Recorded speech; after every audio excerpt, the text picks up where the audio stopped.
During the 4th grade Ninja War, Naruto with the help of the rest of Team 7 were able to battle against and defeat the threat of Kaguya Otsutsuki, a being who during the time of Naruto Shippuden was considered a goddess and one of the strongest antagonists in the series. She was also so powerful that she could nuke an entire dimension that is either implied or even shown to be the size of a solar system up to a universe maybe.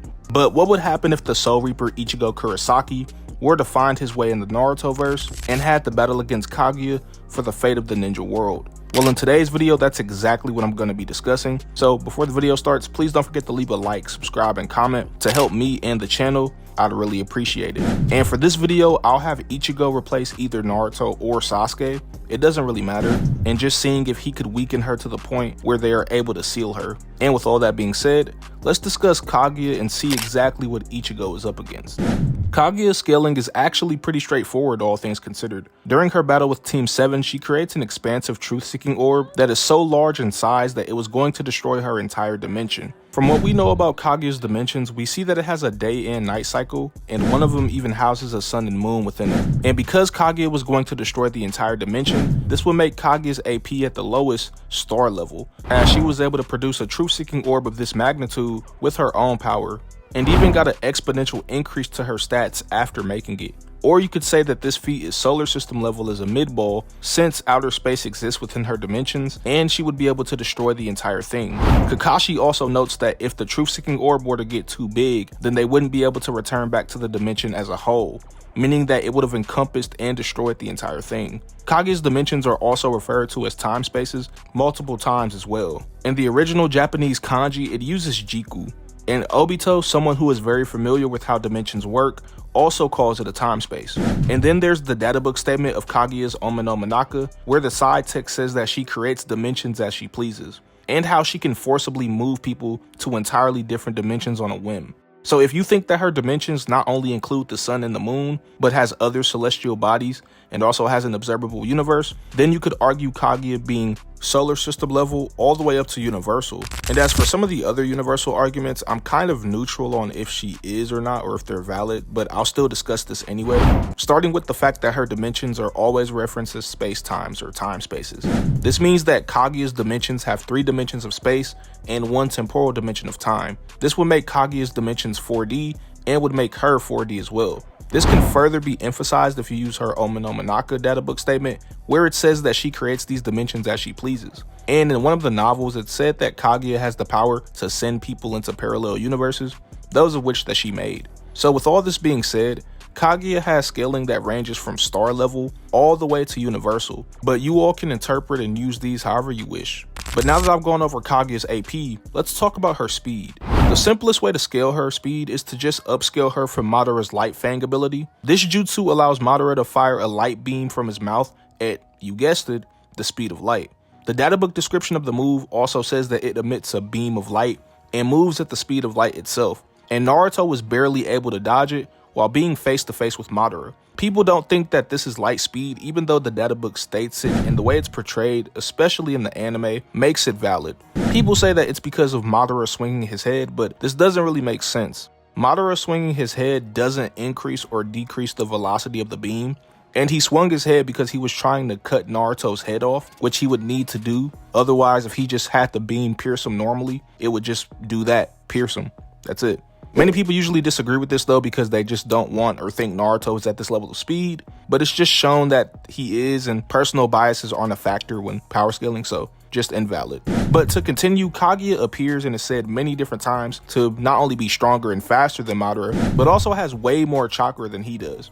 And she gets exponentially stronger and faster than when she appears on top of that. Now, the word exponentially usually means a rapid increase very quickly over time, and Black Zetsu hypes up this exponentially greater Kaguya than the one before she makes her expansive truth-seeking orb. So when taking all this into account, Kaguya's speed can range anywhere between the speed of light at the lowest to being FTL plus or maybe even MFTL at the highest, depending on how you view her exponential increase. And now to talk about her hacks and abilities. Kaguya has many different abilities that can cause quite a bit of trouble for Ichigo. First is her Ome no Manaka ability, and this lets Kaguya forcefully put people inside one of her dimensions. She has an ice dimension, a lava dimension, a seemingly desert dimension, a dimension with heavy amounts of gravity, and a dimension full of acid. All of these can give her different advantages in battle. She then has the Byakugan, and this eye is pretty broken. In the Naruto Anime Profiles Volume 1, it stated that those with the Byakugan can see things for thousands of miles away, and can also perceive the flow of chakra inside of people too.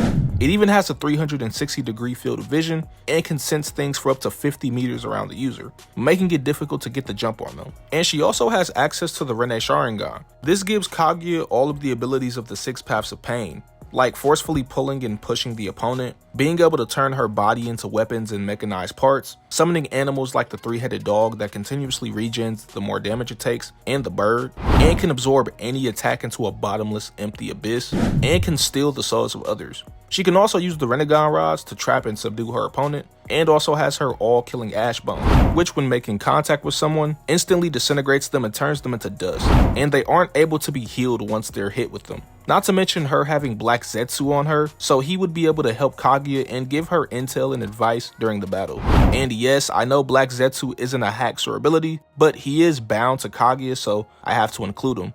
And these are all of Kaguya's main hacks and abilities covered, so now let's shift our focus to the Soul Reaper himself, Ichigo Kurosaki. Now, to begin with his scaling, one of the ways you could scale Ichigo is upscaling him by using Yamamoto's Bankai. During the 1,000-year Blood War, it was stated that Yamamoto, while in his Bankai, would be able to passively destroy the Soul Society over time. The Soul Society being said to be parallel to the world of the living, like with both realms sharing the same time axis, and both being at the bare minimum planetary in size. They're bigger than this though, since the world of the living is said to be the size of a universe quite a few times, with this also extending to the Soul Society since they're both parallel realms. Don Kanoji also says that he's a messenger from outer space and is aware of the universe and knows he resides within one. You can also support the Soul Society and the living world being universal in size with Senjomaru's statement in the anime, where she says, and I quote, "Our abilities, by merely the wave of our sleeves, can shake the heaven and earth of the 3 realms of existence." The Japanese kanji for heaven and earth do pertain to the universe as a whole, and usually in most contexts refer to them as such, with Tenchi meaning universe, cosmos, world, etc. So the Zero Division just slightly flexing their powers can affect the universe-sized structures with their power, and Ichigo scales above this level currently. And then there's Grimmy, and he is able to use his imagination to create literally whatever it is he desires. And during his fight with Kenpachi, he created outer space, and from what we saw, it had countless amounts of stars within it, and was extremely vast in size. Depending on how many stars you think was within this outer space, the feat could range anywhere from galaxy level all the way to multi-solar system level off of the sheer amount of stars themselves. Or if you believe that it was as big as a universe, then you could say that, although it's very unlikely. And because it's stated and shown that Yuha is above Grimmy, and Ichigo is equal to Yuha much later within the story, then he would also scale above this feat of Grimmy's. And Yuha being able to passively merge all of the 3 realms together and break the boundaries between the realms, and could even outright destroy them if he wanted to, which again Ichigo much later in the story also scales to. So Ichigo at his lowest interpretation is around the planetary levels of power. If you lowball heavily with Yamamoto's Bankai statement, 2 at the mid-ball galaxy level or multi-solar system, using Grimmy's feat of creating outer space against Kenpachi. 2 at the highest interpretation, universal, since the Soul Society and living world are both referred to as universes, and Senjomaru herself saying that she can shake these, along with Hueco Mundo, which is also relative or equal in size to these 2, and the original Japanese kanji also saying that heaven and earth are in reference to the universe itself, and Yuha threatening all of the realms with the Soul King's power and slowly merging them into one while also being able to destroy them if he wants to, which Ichigo scales above. And now that I've talked about Ichigo's AP, let's go over his speed. Now, for some reason, a lot of people don't think that Ichigo is light speed. I'm not sure why, but I'll go over all of his light speed scaling, starting first with Seros. It's been stated that Seros are powerful beams of spiritual light. A lot of people see spiritual in that and use that to say that it isn't actual light, but in the context of the story, it is. It's spiritual light because hollows are spirits and they aren't alive, so that's not a defeater to that argument. And the weakest form of Ichigo all the way back during the Substitute Shinigami arc was able to react to these Seros pretty consistently, and Ichigo only gets faster from here. He then scales above the Nagaseon light, which is a light that Yamamoto says once it envelops something or someone, then it is already in an entirely different world. in this case being Hueco Mundo, and Ichigo scales above all of the characters around the time that this feat was performed. Ichigo is also faster than Lil Toto, who was able to dodge the Ashwailing Light, which was so fast that it went from the Soul King's palace to the Serite in seemingly a few seconds, compared to when it took Ichigo before this feat occurred around 9 hours to cross that same distance. So this is also something to note. And then there's Ichigo's Bankai Amp, which increases his stats by at the max 10 times. I think it's pretty safe to assume that when taking into account all of Ichigo's amps along with some of the speed scaling I used, he should be anywhere from FTL at the lowest to MFTL plus at the highest, which is generally a consistent range for his speed.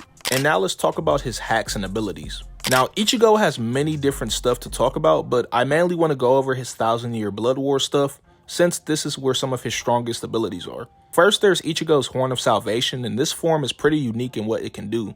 When battling against Yuha, he notes that when Ichigo is in fights where it seems all hope is lost, he is able to keep on fighting and use his hope to change the outcome or future of the battle. And when using Horn of Salvation, Ichigo is implied to be able to change the future to a greater degree than normal. With this, he's able to turn the tide of any battle to his favor, and has the power to back it up too. Then there's his Bankai, and he's able to gain up to a 10 times increase in his overall abilities for an edge in battle. He can also use Blood Vein, and this allows Ichigo to gain impregnable defense, and he forms a blue pattern around his body to stave off attacks.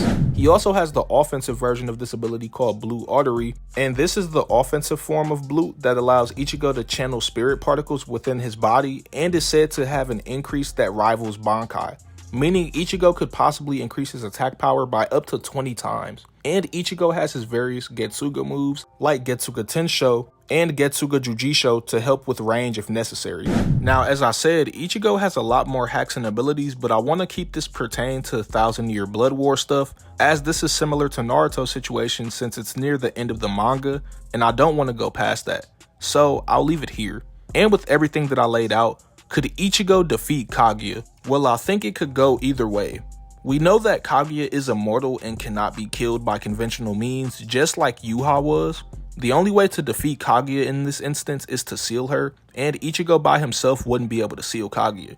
But luckily, Ichigo in this video is taking the position of either Naruto or Sasuke, with the other assisting him to seal her. If you're looking at it through this angle, then since Ichigo and Kaguya both have the same range of scaling for both AP and speed, this means that the battle would come down to hacks and abilities. And I think that you could make arguments for either of them possibly coming out on top. Kaguya has her expansive truth-seeking orb that if she is able to use can end the fight instantly, or her using the human path to rip out Ichigo's soul, or you could possibly argue her using Ash Killing Bones to kill Ichigo and turn him into dust. Although this could be unlikely as Ichigo has shown resistances to matter manipulation, and she could swap between her various different dimensions on him to confuse and gain an edge against him. Then for Ichigo, he has his own ways of beating Kaguya, like his Horn of Salvation, which has resistances to fate manipulation and can change fate itself in his favor to give him a victory. He also has his Bankai and can use Blue Artery to give him around a 20 times increase in his abilities, and can use Blue Vein for incredible defense during the battle. And he has his Getsuga Tenshos and Getsuga Jujisho, and is also able to use Gran Rey Seros, which are also really powerful too. But overall, yes, I do think that Ichigo could defeat or weaken Kaguya enough to the point where she can be sealed. It just depends on how you argue either character in the matchup. Thank you all for watching the video, and please don't forget to leave a like, subscribe, and comment to support both me and the channel. If you'd like to see some other Naruto and Bleach videos, I have one of each on screen right now. Or if you'd like to check out my last video, which was Sukuna vs Kaido, then you can also check that out too. Thank you all for watching, and I'll see you all in the next video. Take care.